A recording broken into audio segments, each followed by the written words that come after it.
ايه هو الخلع وايه شروطه وايه الاثار المترتبة عليه، ولو في اولاد من الزواج بيبقى موقفهم ايه؟ انا علي بدر وده برنامج المستشار.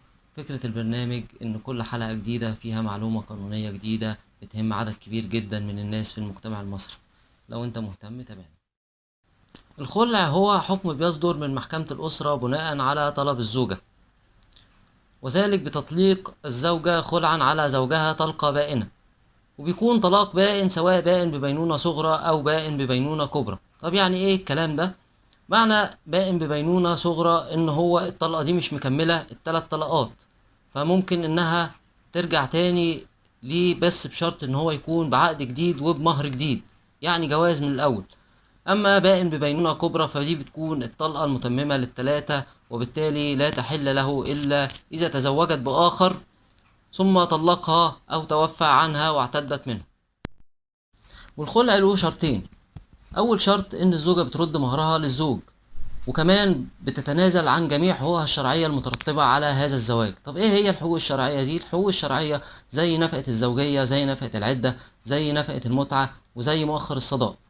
اما الشرط الثاني فهو اقرار الزوجة صراحة امام محكمة الاسرة انها تبغض العيش مع زوجها، وانه لا سبيل لاستمرار الحياة الزوجية فيما بينهم. اذا توافر الشرطين دول فالمحكمة من تلقاء نفسها بتعرض الصلح على الطرفين، وإذا فشلت محاولة الصلح فبتصدر حكمها بتطليق الزوجة خلعا.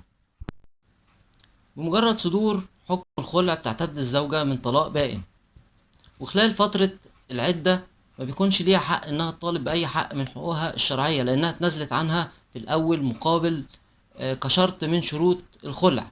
كمان في فترة العدة بتكون العلاقة انتهت خلاص، يعني لو توفى أحد الزوجين فالطرف الآخر ما الزوج الآخر ما بيرثش فيه.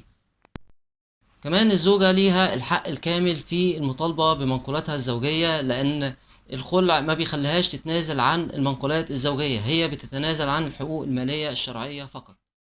أما بالنسبة لحقوق الأولاد فالخلع ما بيأثرش على حقوق الأولاد من الزواج أي تأثير، ما بيأثرش على حق الأم في حضانة أولادها، ما بيأثرش على حق الأولاد في نفقة المأكل والملبس والمسكن أو أجر المسكن، كما إن الزوجة أو المختلعة بيكون ليها أجر حضانة.